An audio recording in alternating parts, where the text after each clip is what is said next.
Everyone, good evening to all. Hotel থেকে এখন থেকে ব্লগটা স্টার্ট করছি। এখন বাজে প্রায় 6:30। আমরা যাচ্ছি এখন মন্দিরে আরতি দেখতে। আর আরতি দেখে আজকে এখানেই এন্ড করব, ডিনার করে শুয়ে পড়বো। কালকে সকালে হচ্ছে আসল পর্ব শুরু, আর কালকে সকালে মেন পুজোটা আমরা দেবো। আর এই যে আমার মেয়েও রেডি হয়ে গেছে, আমার বড় রেডি হয়ে গেছে, অলরেডি নিচে চলে গেছে। আমি যাচ্ছি, তোমাদের সাথে একটু বকবক করতে এলাম। তো চলো সন্ধ্যেবেলাটা তোমাদের সাথে কাটাই। দেখো আমরা হোটেলের সামনে দাঁড়িয়ে আছি এবং এখানে বড় বড় ল্যাংচা হচ্ছে। তো চলো তোমাদের দেখাই। এই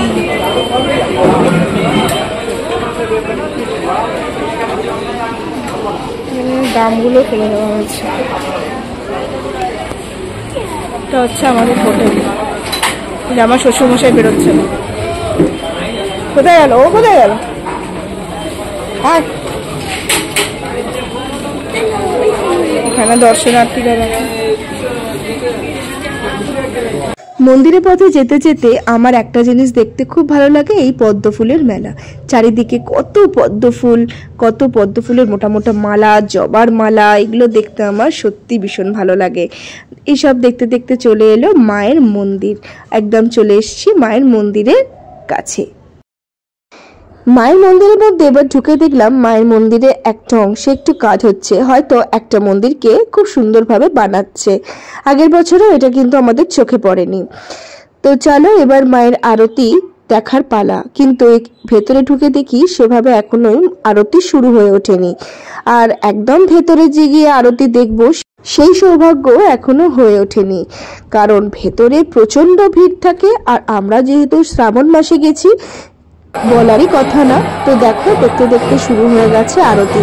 আমরা এই প্রজেক্টরটায় দেখছিলাম বাইরে দাঁড়িয়ে একটু ফাঁকা অংশে। আরেকটা জায়গায় আরতি দেখার জন্য বসানো হতো, কিন্তু শ্রাবণ মাসে এত ভিড়, সেই কারণেই হয়তো ওই জায়গাটা বসাটা বন্ধ করে দিয়েছিল সেদিন।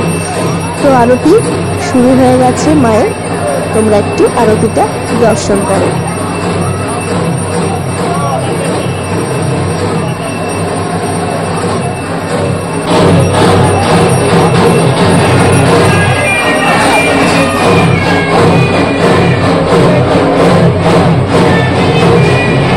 আরতি শুরু হলে যেন মন্দিরের মহলটাই পাল্টে যায়। চারিদিকে বাজনার আওয়াজ, ঘন্টার আওয়াজ খুব সুন্দর লাগে। আমার তো ভীষণ ভালো লাগে, তাই প্রত্যেক বছর মায়ের টানে ছুটে যাই। আরতি শেষ, এখন ভোগ বিতরণের পালা। এখানে যারা মানত করে, মানত পূর্ণ হয় যাদের, তারা কিন্তু মাকে এখানে ভোগ দেয় এবং সেই ভোগটা সবাইকে বিতরণ করে। তোমরা চাইলে সবাই করতে পারো, এখানে এই নিয়মটা আছে। আর এখানে দেখো ভোলেনাথের দর্শনও তোমাদের করিয়ে দিলাম, বাবা মহাদেব। এই আরতিটা শেষ হলো, এখন অপেক্ষা প্রসাদের সাথে চলো একটু প্রসাদ হাতে নিয়ে তবে। এবারে এই নিয়মটা আমার চোখে নতুন পড়লো, এইভাবে ভোগ বিতরণ দেওয়া। এতদিন দেখেছি যাদের মনস্কামনা পূরণ হয়েছে তারাই মাকে যে ভোগটা দেয় সেটাই সবার হাতে হাতে একটু একটু করে দেয়। কিন্তু এবছর দেখলাম শ্রাবণ মাসে গিয়ে যে এরমভাবে সবাইকে লাইন দিয়ে দাঁড় করিয়ে ভোগ দেওয়া হচ্ছে। তো আমরাও একটু সে ভোগ পেয়েছিলাম।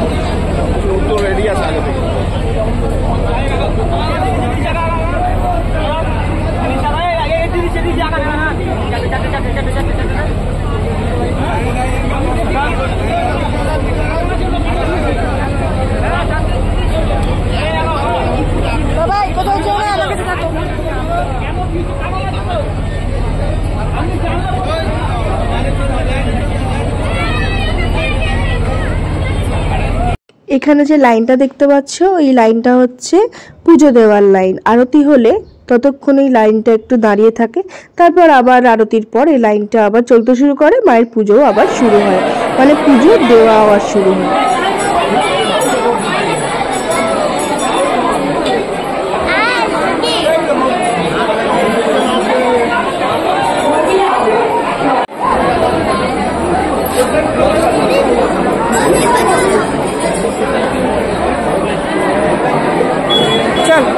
ফেরার পথে দাদারা এত সুন্দর করে পদ্ম ফুলগুলো কুইকলি ফোটাচ্ছে, এটা না দেখে থাকতে পারলাম না, তাই কিছুক্ষণ এখানে দাঁড়িয়ে গেলাম এনাদের পদ্ম ফুল ফোটাটা মানে ফোটানোর টেকনিকটা দেখা। এটা দেখতেই পাচ্ছ শ্রী শ্রী বামাখ্যাপা বাবার আশ্রম মন্দির যেটাই বলো, সেটা আমরা আর ভেতরে প্রবেশ করিনি, আমরা বাইরে থেকে দর্শন করে নিয়েছি। আর এটা হচ্ছে আরেকটা মন্দির।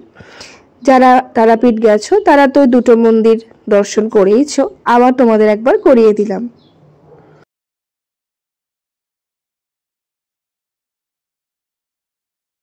মন্দিরের রাস্তার দুধারে অনেক প্যারার দোকান তোমরা পেয়ে যাবে, কিন্তু আমরা প্রত্যেক বছর একটা পার্টিকুলার প্যারার দোকানেই যাই, আর যেখানকার প্যারা অসাধারণ খেতে, সেই দাদার দোকানের সন্ধান আজকে তোমাদের দিয়েই দেব।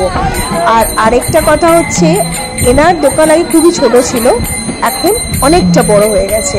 এই যে দেখছো দাদা ভাই প্যারা ভান্ডার, এখান থেকেই আমরা কিন্তু প্রত্যেক বছর প্যারা কিনি, এবং দাদার ব্যবহার বলো এবং দাদার দোকানের প্যারার যে টেস্ট অসাধারণ, তোমরা একবার ট্রাই করে দেখতে পারো। আর এখানে খুব সুন্দর সুন্দর ছোট ছোট খেলা বিক্রি করছে। দেখো কিছু শপিং মানে সবই টুকটাক, ওই ঠাকুরের গ্লাস, ঠাকুরের মানে থালা যদি নকুন দানা দিয়ে আমরা সেরকম কিনেছি। আর একটা ছোট্ট চাবি রিং কিনেছি, চাবি রিংটা দেখিয়ে দিচ্ছি। এটা এই যে ব্যাগে ঝোলাবার জন্য, আমি কোথাও গেলে এগুলো একটু প্রেমে পড়ে গেছি আর কি, খুব সুন্দর।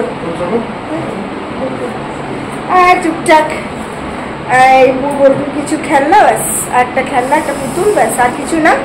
তো এবার ডিনার করে নেবো। হ্যাঁ, অবস্থা খারাপ, আজকে আরতি দেখা হলো, কালকে পুজো, তো দেখা যাক পুজোটা ভালো করে সুসম্পন্ন যেন হয়, ভালো হয়। তো চলো এবার ডিনারটা করে নিই, এখন ডিনার করে নিচ্ছি, আসি কালকে সকালবেলা আবার নেক্সট ব্লগ নিয়ে। তুমি সবাই ভালো থেকো, সুস্থ থেকো, নিউ একটা ব্লগ নিয়ে আসছি কালকে। টাটা করে দাও, টাটা করে দাও, good night, next blog tomorrow, bye by.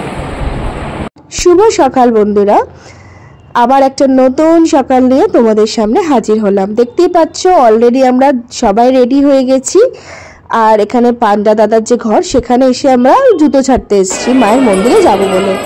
তো এই যে সামনে যে যাচ্ছেন বয়স্ক, উনি আমাদের পান্ডা দাদা, উনি আমাদের পুজো দেওয়াবেন। তো চলো ওনাকে ফলো করতে করতে আমরা পুজোটা এবার দিয়ে নিই। এই একটা ছোট্ট জায়গার মধ্যে আমাদের অনেকক্ষণ প্রায় দাঁড়াতে হয়েছে, কিন্তু কিছু করারও ছিল না। যেদিন আমরা গেছি সেদিন ছিল অমাবস্যা, প্লাস ছিল শ্রাবণ মাস। তো এমনি শ্রাবণ মাসের তো ভিড় আছেই, প্লাস আমাদের সেদিন অমাবস্যা ছিল বলে আরও ভিড় ছিল। আর এই যে জায়গাটা দেখতে পাচ্ছ, এখানে মোবাইল পার্সও মনে ছিল, মোবাইল জমা নিচ্ছিল, তো তোমরা এখানে মোবাইল রাখতে পারো। তো আমরা পুজো দেওয়া কমপ্লিট করে এখানে যে জায়গাটা দেখছো, এখানে ধূপ মোমবাতি জ্বালানো হচ্ছিল, তো আমরা এখানে ধূপ মোমবাতি জ্বালিয়ে নিলাম। আর সেদিনের ওয়েদারটা খুব ছিল, একদম বৃষ্টি বৃষ্টি হচ্ছে মনে হচ্ছে, একদম মেঘলা মেঘলা ছিল, কিন্তু সেভাবে বৃষ্টি হয়নি, এটাকে ঠাকুরের আশীর্বাদ বলতে পারো।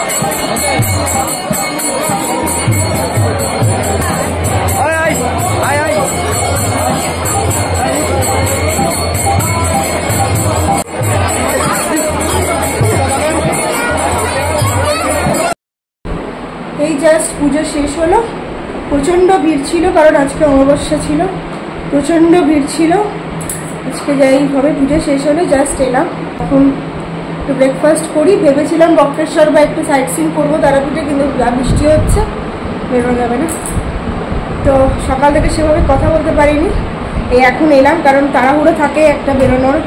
আর যে পান্ডা কাকুর সাথে আমরা এত বছর পুজো দিয়েছি উনি ছিলেন না, তো আরেকটা পান্ডা দাদাকে ধরে তখন পুজোটা করানো হলো। তো ইনিও ভালো ছিলেন, তো ভালো করেই দর্শন হয়ে গেছে ঠাকুরের, তো ভালোই লাগলো। প্রচণ্ড ভিড়, এখন শ্রাবণ মাস যেহেতু। তো চলো এখন রাখছি, ব্রেকফাস্ট করি, তারপরে আমি লাঞ্চ করে আবার সন্ধ্যাবেলা বেরিয়ে যাবো আজকে। তো আজকে এখানেই শেষ, টাটা করছি।